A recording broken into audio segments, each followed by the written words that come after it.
Welcome to Dishing Up Nutrition, brought to you by Nutritional Weight and Wellness.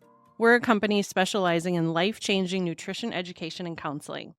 I'm Kara Carper, a licensed nutritionist and certified nutrition specialist. I remember many years ago, I was talking with a male client. His sleep was being disrupted because he needed to get up, get out of bed, up to 5 times each night to go to the bathroom.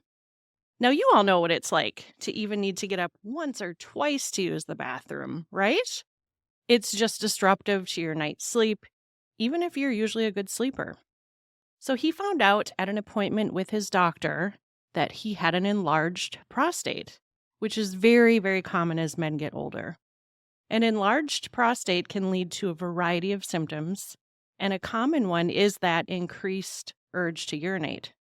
So we'll share later in the podcast the simple recommendations that ended up helping him to improve his symptoms. And ultimately, he was able to reduce his frequent nightly trips to the bathroom from 3 to 5 down to 1 to 2. Awesome. I'll bet he loved you. He was so grateful, I'm telling you. Yeah. So my co-host is Melanie Beasley.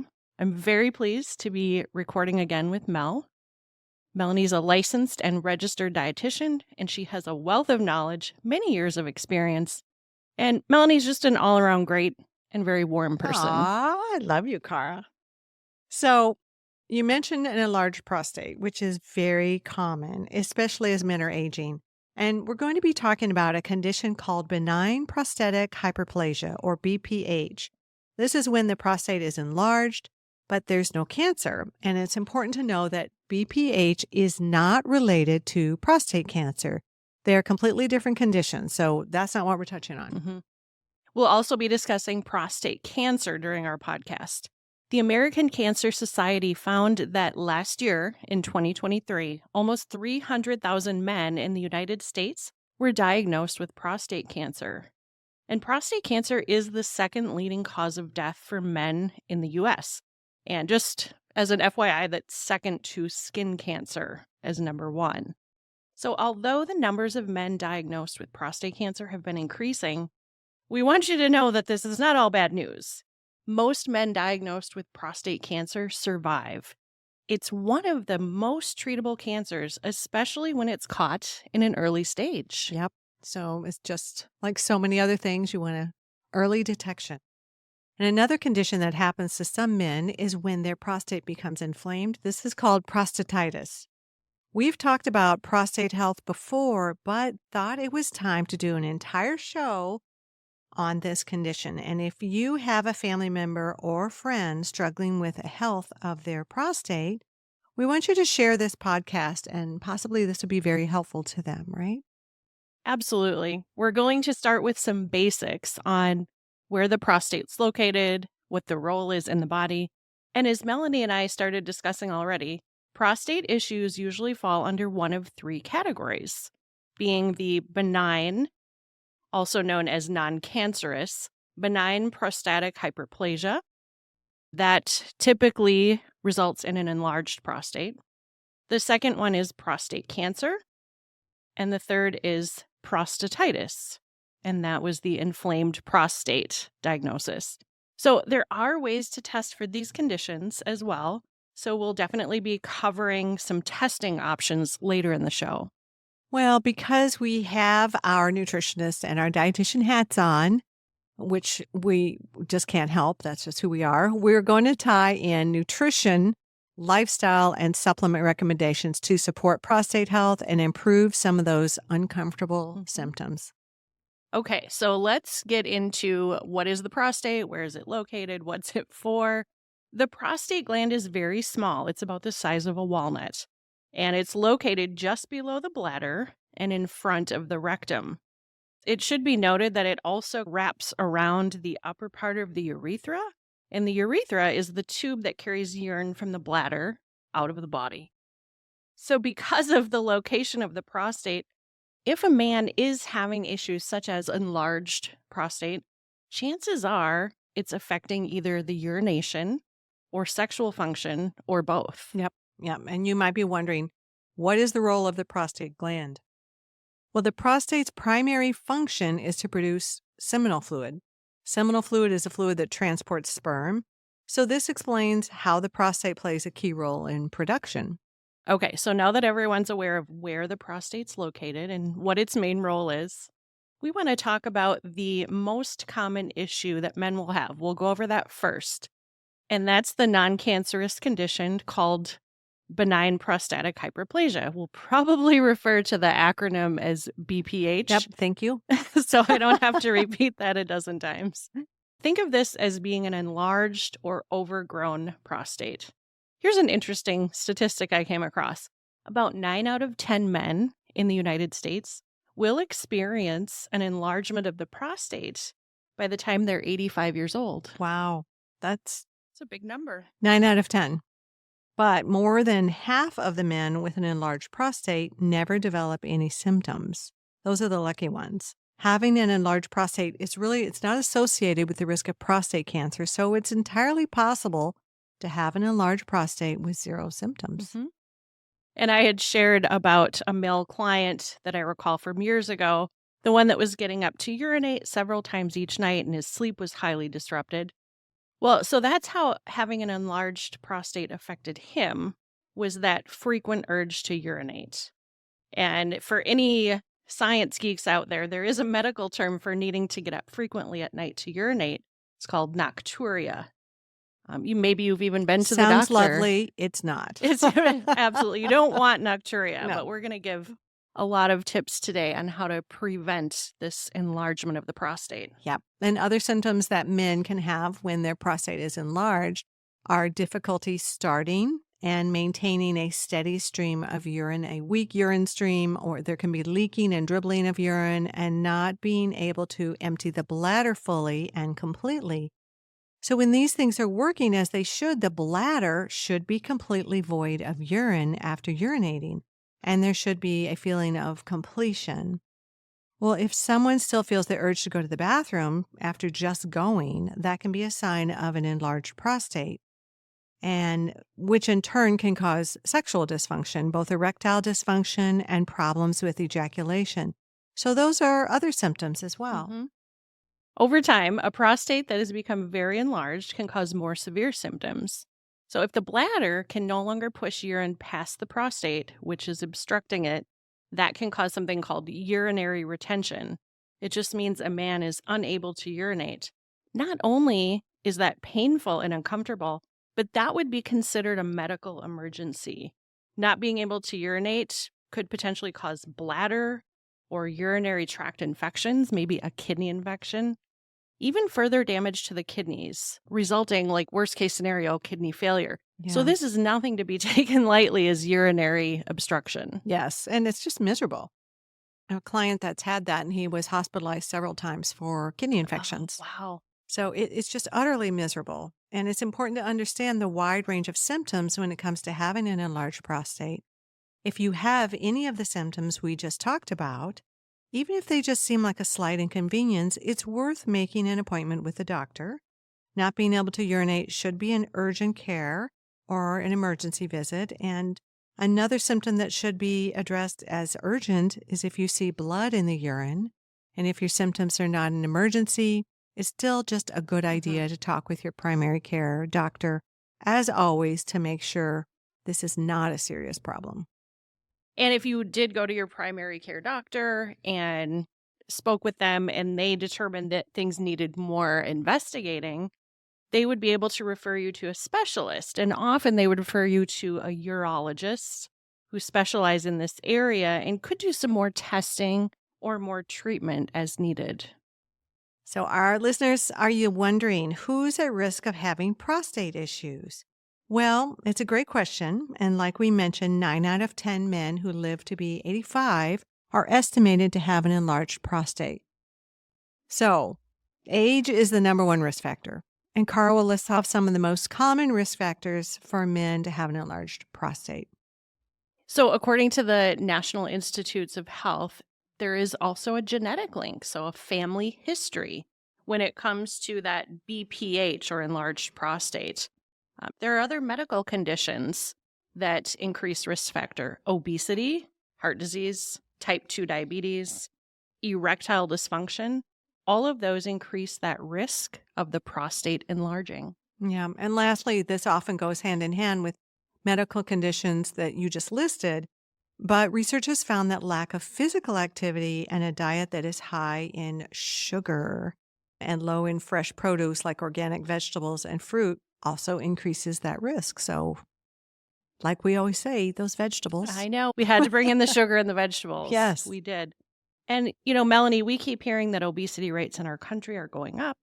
The Centers for Disease Control reported in January of this year, 2024, 40% of Americans over the age of 20 are considered obese. And now this is a step above the overweight category. So that percentage also goes up with age. 44% of Americans over age 40 are obese. So that's almost half of our population. Yeah. We want to go back to being a healthier country. And there are plenty of other podcasts that we've hosted that do a deep dive into why the obesity rate is so high and what people can do to lose weight in a healthy, sustainable way while not feeling hungry or deprived. So if you're feeling like, oh, where do I go from here? Just search weight loss in our podcast in the search engine on nutritional weight and wellness. In general, the processed foods in our country have really taken over our food supply and our shelves at the supermarkets because we are bombarded with ultra-processed foods in packages and coming from restaurants. And the average person is getting way too much sugar, flour, and those factory fats.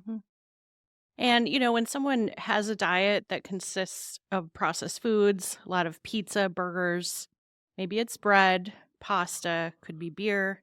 Well, naturally, the diet just ends up being too low in those fresh organic vegetables and fruits.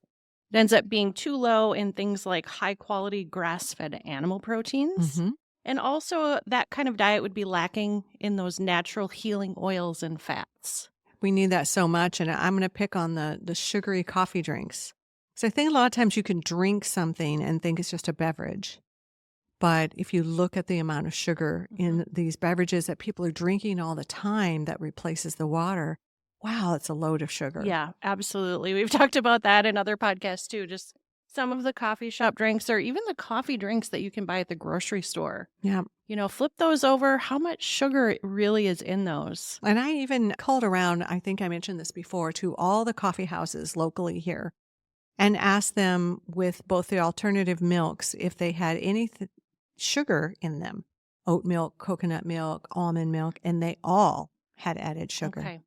So I think that's a great point because folks might be going to the coffee shop thinking they're doing something healthier by getting a non-dairy beverage like the soy or the oat or the almond. But keep in mind, there's often the vanilla flavorings and that's coming from sugar. Well, even the plain milks had sugar. So that was interesting to me. I thought you can't, unless you order a black coffee or you're doing whole milk, it's going to have sugar added. Yep. Sad. It is sad. Good for people to know, though. We're here to educate. Yeah. Let's give some practical tips on foods that have been highlighted in research journals that support healthy prostate and can even help prevent the risk of having an enlarged prostate.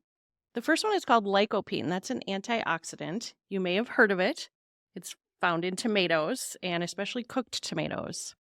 Another very important mineral for prostate is zinc. Now, oysters are high in zinc, but so is red meat and nuts like cashews and almonds. And then pumpkin seeds. These also contain zinc. They contain antioxidants and plant sterols. So those are very supportive to the prostate gland. Yeah. And those nuts and seeds are great for hormone health. So it's a win-win. We also found research on a plant called saw palmetto, and that was really promising. Saw palmetto is one of the most studied plants, especially for prostate health. Some studies show that the saw palmetto is just as effective in treating symptoms of an enlarged prostate as some prescription medications. But with the side effects of these prescription medications, there's often loss of libido. And other studies on saw palmetto show that it may shrink the size of an enlarged prostate. So that's very promising natural remedy. Yeah, saw palmetto, there's a lot of research on that and a good one for men to know about if they're struggling with prostate health. So let's get back to the client that I was talking about earlier, who was able to reduce his urination from 3 to 5 times per night down to 1 to 2. What were some of the supplements that you recommended with saw palmetto for that client that you mentioned earlier? Great question. So I recommended that he take a supplement called Prostate Pro, and he diligently purchased the supplement and took 3 capsules each day as directed. I did also recommend 3,000 milligrams of omega 3 fish oil. Yeah. And we'll talk more about how prostate issues stem from inflammation, and Mhm. omega 3s are very anti inflammatory. So, after just 1 month, things had greatly improved for this gentleman. He I'm was sure so you did some relieved. nutrition. We did nutrition, Was there a lot that you absolutely. had to change with his diet? Not too much, actually. I mean, I think we worked on increasing his high quality protein, Mhm.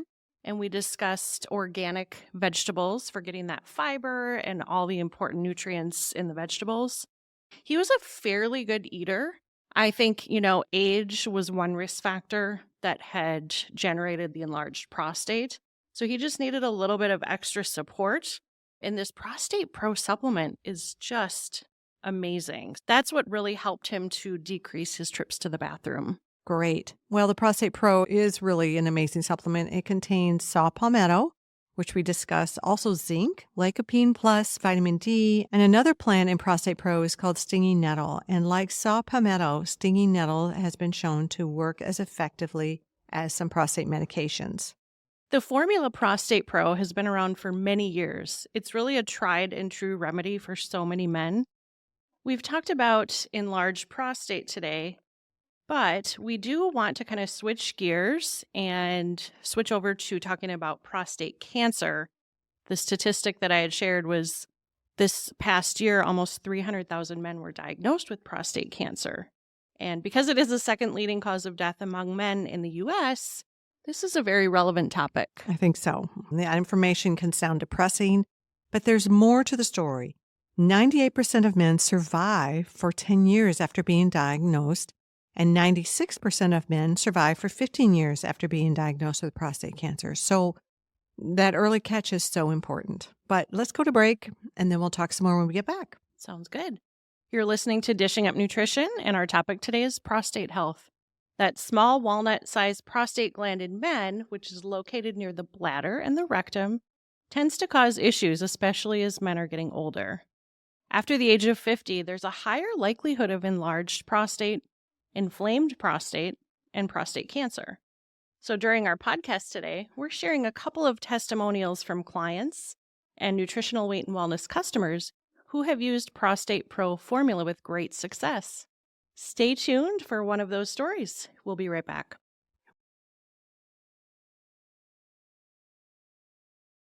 Welcome back. You're listening to our Dishing Up Nutrition Weekly podcast. We're discussing prostate health. The root cause of any issue in the male prostate gland stem from inflammation. Prostate Pro is an anti-inflammatory formula that has ingredients backed by research to reduce symptoms of enlarged prostate, reduce size of the enlarged prostate, and lessen inflammation of the prostate that could be a risk factor for any prostate issues, including cancer. And Cara will share 2 testimonials from clients who greatly benefited from this product. But I want to budge in and talk a little bit about a client I had that had urgency. He was up 5 or 6 times at night. He had enlarged prostate. And one of the key nutritional factors that made a big difference in his urgency was to go gluten-free, caffeine-free, and artificial sweetener-free. So he was chewing a lot of gum and had artificial sweeteners. We removed that. We removed gluten from his diet. And then we removed caffeine, including his chocolate. And he was able to sleep through the night. Wonderful. And he was having such work issues with urgency during meetings. So he just got his quality of life back. And those were some simple dietary changes. And of course, I had him move into real food, only real food, like you mentioned with your client. Right, right. Melanie, I'm glad you shared that information about your client and what you recommended that he do to kind of switch things up, going gluten-free, caffeine-free. because we know that food first is our foundational message. Yeah. And so, you can't out supplement your way of a poor diet. Yeah. And it's the best part of our job Yeah. is getting people relief Mhm. so that they could go about their life. Especially these types of circumstances where he was affected at night and in meetings Yeah. and so forth. So sometimes, we do recommend supplements to supplement the foundational food plan that you Mhm. just discussed. So one particular client that really benefited from taking 3 Prostate Pro was quoted as saying, "Every man is different. For me, it seems to empty the bladder better. No more nighttime trips to the bathroom. It started helping me the first week, and after a month, the drip is almost gone. It helps you go to the bathroom when you want to, meaning that you don't feel like your bladder needs to release." That's So, great. what a huge relief Yeah. for this gentleman. And then we had someone else write in about her husband taking Prostate Pro. And she said, after taking it for 1 month, my husband's nighttime bathroom visits went from 3 to 4 down to 1 per night. Oh, I bet he loved her. That's great. Well, circling back to prostate cancer, it's not to say any of this topic on prostate cancer should be ignored or taken lightly. We just want to reassure you listeners that getting a prognosis of prostate cancer is one of the most treatable conditions, especially when it's caught in the early stages. Mhm. And that's really the ultimate goal with prostate cancer is that early detection. 100%. So here's the thing. When men who have low risk early stage prostate cancers, the ones that are not considered aggressive or likely to spread, these men usually don't have any symptoms. Yeah. Well, all the more reason to get those checkups, right? Mm-hmm. To get checked. And statistics in the past couple of decades have shown that death rates are increasing from prostate cancer. So, what does that mean? The deaths are mostly happening from the fast growing aggressive prostate cancers that can spread quickly. And you may be wondering, what's the best route for prevention? Well, what do you think? Yeah. Well, I mean, knowing risk factors for prostate cancer, I really think that is the most important thing. We talked about some of the risk factors, and having an enlarged prostate, the risk factors are similar to being diagnosed with prostate cancer. So it helps if you can just ask around. I mean, if you have the possibility to find out about your father, your grandfather, if you have or had a family member who did have prostate cancer, then your risk is increased. Mhm. In fact, if a close family member has or had prostate cancer, a man is 2 to 3 times more likely to get it. And we had talked a lot about age as a risk factor. Yep, ages. So about 60% of prostate cancer is occurring in men that are over the age of 65. Yeah. And, another risk factor is being Black or African ancestry also increases your risk factor. And this population is also at a greater risk for prostate cancer forming before the age of 50. So all the more reason to be proactive in your doctor's appointments. And, there's other genetic components that increase the risk. And that's like Lynch syndrome, having the BRCA gene. Well, these genes are also associated with prostate cancer. So do we want everyone running out there getting tested? Maybe, maybe not. But if you have a family history of breast cancer, prostate cancer, it's a thought that you might want to get tested to see if you have one of the BRCA genes. Mm-hmm.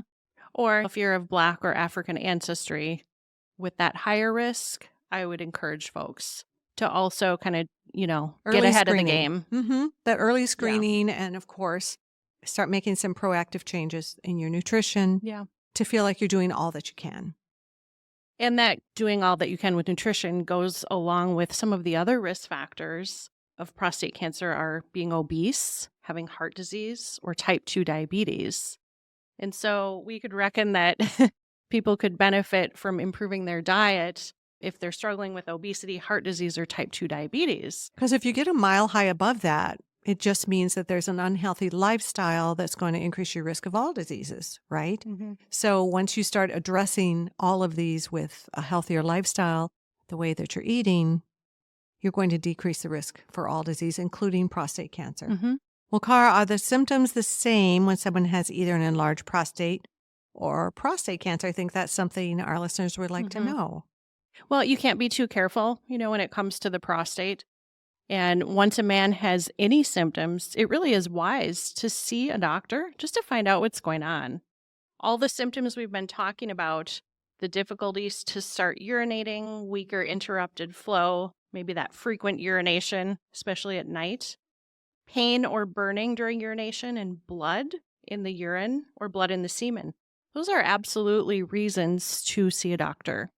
Yep, any change at all that's abnormal, always go get it checked out because prostate cancer may have some other symptoms like pain or stiffness in the lower back, hips or upper thighs, pain in the testicles, loss of appetite, sudden weight loss, erectile dysfunction or painful ejaculation, or loss of bladder or bowel. Any real change in your health that seems abnormal, new, different, it's good to get Yeah. checked out.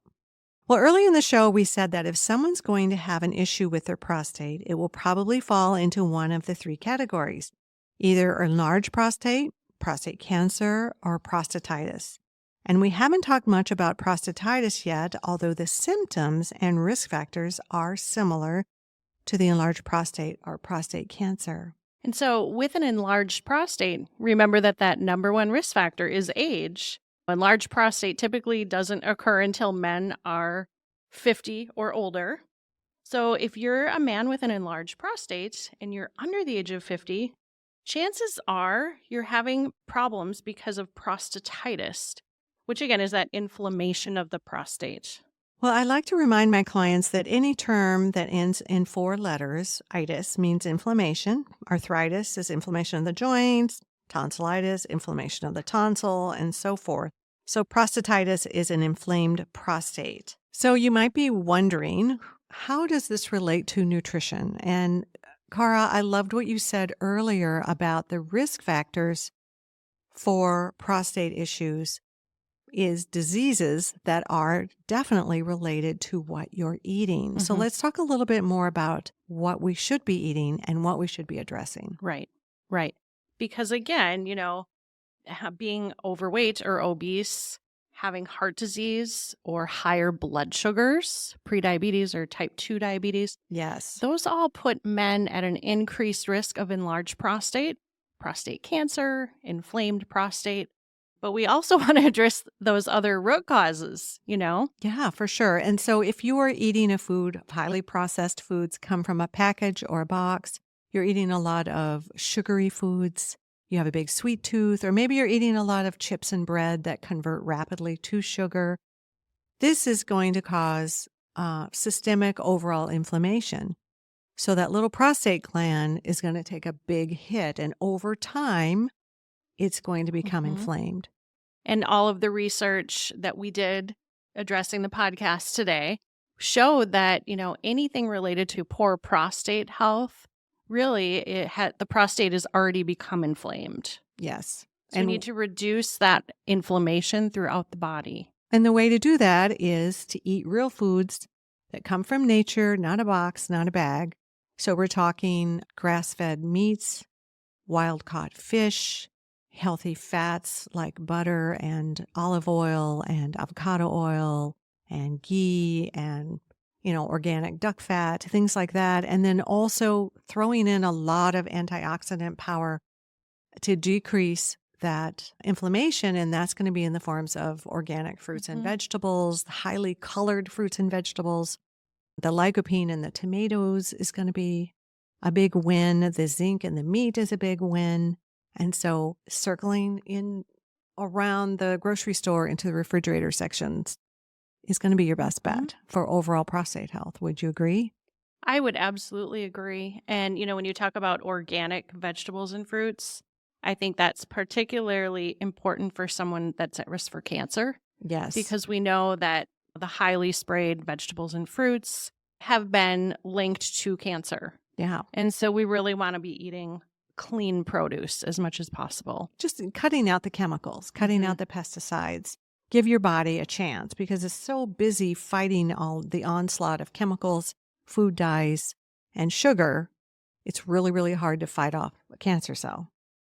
So I love that. And the farmers markets are getting ready to come into Minnesota right now. And we're excited, Mhm. always excited. Such a great time to be out, buying produce that's finally going to be fresh and local after living in Minnesota and having everything shipped in. Yep.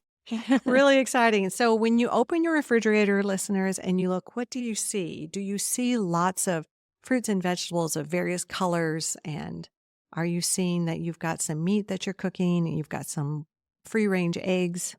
Because that is going to be the best bet overall for prostate health. Remove the Mhm. gluten, remove the sugar, remove the caffeine, and you'd be surprised. Artificial sweeteners are also a big trigger. So you'd be surprised how the body can, when you give it what it needs, how it can begin to Mhm. heal. Some of those artificial sweeteners, I know you shared that your client who was struggling with frequent trips to the bathroom at night, and was he a gum chewer? He was a You gum said? chewer. Yeah. So a So lot of that, aspartame. yeah, aspartame, sucralose. So just be diligent label readers. Yeah. Acetylk Unfortunately, is another one. yes, acesulfame, Hmm. potassium. Yeah. Those are kind of the three biggies to, you know, keep on your radar. And if you see that on a package or a label, you definitely Run don't want to buy away. that. Don't drink Yes. it, don't eat it. Put it down. So, our goal at Nutritional Weight and Wellness is to help each person experience better health through eating real food. It's a simple yet powerful message. Eating real food is life changing. Thank you for listening and have a wonderful day.